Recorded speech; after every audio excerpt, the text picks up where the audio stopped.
Plaintiff Veronica Arrowwood says she's done so much for her son in his lifetime that she even took a bullet in the stomach for him in a drive-by gone bad. Veronica claims her son is 27 and he needs to grow up and take responsibility for his actions. She's suing him today for unpaid rent, cell phone bills, and loans. Defendants Jeff Sawalik and Tiffany Timko say growing up, Jeff and his mother were more like friends, and he took advantage of that because she let him get away with everything. Jeff claims he spent 5 years in prison, and as a result, he's turned his life around. But he's had a hard time repaying his mother because his job is not stable. Tell me what's going on. I'm here today because my son is totally irresponsible and careless. He doesn't accept responsibility for a lot of his actions or things he's done. I've bent over backwards to try to help my son. I've even gone as far as take a bullet to help my son. How's that? About 9 years ago, he was in an argument in front of my house with a neighbor. The neighbor and him were having a disagreement. The neighbor left, went home, got a gun, came back shooting at my son, and I was shot in the stomach. Took me 20 months to rehabilitate and return to work. Was it a drive-by gone bad? He actually pulled up in front of my house with the gun lined up with my sidewalk, shooting at him. He was in the front yard. He ran. Was he shot at all? No.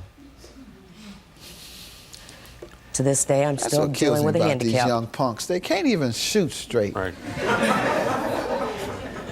Doing these drive-by shootings, shooting innocent people, children, and senior citizens, and just innocent folks. And this one wasn't even driving by. He just lined up with him. Sure did. And couldn't shoot straight. Exactly. They need to just go out into the field somewhere and shoot at each other. And don't nobody care about them shooting each other. You can shoot each other up all you want, but I'm worried about these innocent kids. And you shoot enough of you all, you'll be gone. Anyhow, that might not be the right thing to do either, but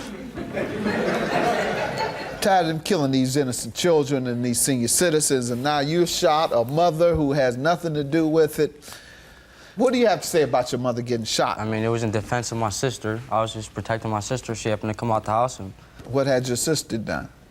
Well, the guy was, I guess, assaulting her up in front of the house, and I was inside and overheard it. Came outside to protect her. It was a no. Yeah, it wasn't my fault. Okay, well, you were still waiting outside? No. When the guy came back? No, he was shooting at my dogs, and I came outside to get my dogs. When I brought them in, she came out the other door. All right. Anything else you want to say about that, ma'am? And about his character? He's 27 years old. It's time to grow up, be an adult, and accept responsibilities. You borrow money from me. Anytime you need something, I try to be there for whatever I can. And then when it comes right down to the time to pay up, you leave me hanging, try to run game on me. I can't, I have to draw the line somewhere. Right. Did he go to college or trade school? He went to college, but while he was incarcerated, came home from there, and I tried to help him out. Okay. That's why they call prison college. Mm-hmm. In the hood, they say, yeah, what's so-and-so? He off in school. That's what they say. 'Cause they have school there. Yeah, I did it. Or vacation. What's so-and-so? He on vacation. That's because in many prisons, it's better than the home life they had. Air conditioned? You all have air? No, no. In jail, what prison were you in? They didn't have any air. They don't got no air in Ohio. Oh, you better switch jails. Yeah, you better come out to L.A. They have brand new twin towers. Air conditioned, cable, weight room. You would never want to come home. I bet you if you go there, you'll never want to come home. I'm cool. She come visit. Yeah. That'll be a nice, fresh change. Go ahead, ma'am. In November of '06, he called me on a Sunday, was having problems with his roommate. Monday, I came home from work, and he was moved into my upstairs apartment, which was vacant. Okay. It was supposed to be for a couple months. I gave him cheap rent, trying to help him, of course, How much? because he's my child, $200 a month. Mm-hmm. That lasted till May. In May, they went on vacation to Florida, but they came back and they couldn't pay the rent. because he was out of work now because they went on vacation. What do you want to tell me about this, sir? Is this true? Let me start off, Your Honor, telling you that me and my mother, I was with my mother till I was around 6, 7 years old. We were separated for 5, 6 years maybe. I reunited back with her when I was about 13 years old. It was more of a friendship relationship than a mother-son relationship, so I took advantage of it at a young age, at an adolescent, not understanding adulthood. I wasn't an adult, so I took advantage of it. Basically, she let me get away with murder, and That's not true. that she didn't care, but maybe because she was Guilty? Felt guilty of it. So maybe she just let me do a little bit more than any other kid would get away with from their mother. Well, at the age of 18, 19 years old, I committed a felony, did 5 years in prison, came home from prison. Your Honor, that's not true. I didn't let you get away with murder. Finish, You took advantage of me from day one. I took advantage. I'm manning up and saying I took advantage of that, and I did. Okay. So I committed the crime, went and did my time, came home. Now I got a trade. I'm an iron worker now. You know, Good. I'm living in Cleveland. Do you work? Yes, but buildings ain't going up in Cleveland, Ohio. Do you work using the skill that you learned in prison? And I go to school for my 3rd degree right now. Well, you're a good example because, listen. I'm sorry, I apologize. Trying to give you a little props. I apologize, I know. I'll give you yours too. All right, but I'm just saying, you went to prison 5 years, you got a trade, you come out, you're working your trade, and you're going to school. That's an example that a lot of other prisoners and ex-felons need to know about, because a lot of them are out here saying that they can't get anything and they'll never be able to do anything because they have a record, I can never work, and feeling sorry for themselves, so they go back into the street life and get locked up again. When you're an example of someone, you learn your skill in prison, then you came out and worked your skill, and you're in school, so that's something to be applauded. Right, it's not an excuse. I'm glad to hear that.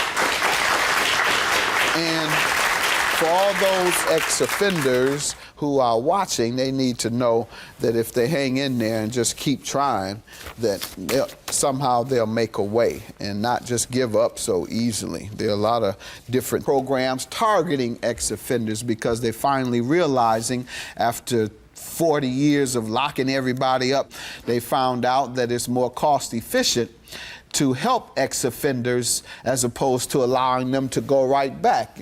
President Bush, if there's one thing he did halfway right, is he signed the ex-offender legislation.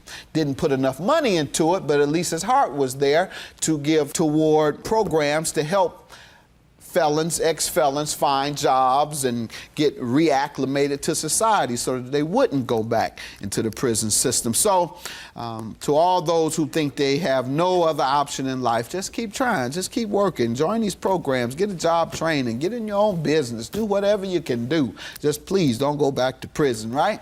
Right. Me and you together on that, aren't we? Yes, sir. All right, well, you tell them. They can hear you. No, you said it exactly perfect. All right, okay. Don't make an excuse for yourself. There you go. Did you have to live with your mom without paying? No, I mean, I'm not saying I don't owe her, and my intention was never to not pay her. And about the Miami thing was a gift from my girlfriend for me coming home after 5 years and, you know, trying to reestablish myself, you know, show me different things and just show me the hood. Go do the right thing, right? Okay. So it's not about, I wasn't trying to pay her. I am going to pay her. I make good money now. I can pay her 2, 3 paychecks. It's not the problem. All right. The problem is there's no work in Cleveland, so I'm getting laid off every 2, 3 months. I'm working 2, 3 weeks, getting laid off 2, 3 months. The money I'm making in 2, 3 weeks, that's getting me by for the 2, 3 months I'm off. And now I'm in the middle of trying to relocate to go somewhere else where there's more work, where there's buildings getting put up, and that's when, you know... Ma'am, talking some good stuff. Yeah, it all sounds good. Since November of '06, how much has he owed you? The debt has accumulated up to $4,696. And that's from rent? How much in rent? $2,600 in rent. Cell phone bills? Cell phone bills, $496 for the cell phone bill, and then $400 deactivation fee for both of their cell phones. And unpaid loans? Cash loans of $950 and a credit card loan of $250. All right, sir, do you dispute these amounts? I just want to get the point across that I have given her money, though, towards... How much? I mean, that's money I do owe her, but I have given her money that, you know... Toward these debts? Or it would be $10,000, $15,000 right now, so it ain't like I ain't been giving her money. I owe her for many things. This is just a couple things that I still owe her for that I didn't get to take care of yet. Well, ma'am, Do you think he's been making an honest attempt? And when he works steadily, does he give you something? He lived above me for about 3 months without giving me a dime. We argued every day. He was totally disrespectful towards me. Was he working full-time? He said he would come to me, say he had a job, he was going to pay me money. I'll have this for you this week. I mean, they even made an agreement with me. She was going to give me $100 every week before I evicted them from my upstairs. I never saw a dime. I waited. You know, if you don't have it, come to me and be real, but don't come to me and say, I'll have it this day. That's what I was about to ask you. Do you think he's sincere about wanting to pay you? I think he's sincere about wanting to, but he doesn't make the effort. Okay. All right. Well, we're going to grant you what he owes at this point because he has agreed he owes it, and I think he's a stand-up guy for doing so. If he wasn't a stand-up young man, he would lie about all of that. He would say the monies he's paid you earlier were toward this debt, as opposed to the outside debts. He's admitting that he owes you. His only problem is that at this time he can't pay you. Like any other construction or skilled trade, you work off and on. Particularly in the winter times, you can't, in Chicago or Detroit, where I'm from, you can't get up on the scaffold at 10 below zero and do any construction work. So a lot of that work is seasonal and it's off and on. So give him a break, but today I'm gonna make him pay you. I'm gonna give you 60 days to pay it, sir. And that's $4,696, all right? That's your judgment. Thank you. Have a good day, keep up the good work. Bye.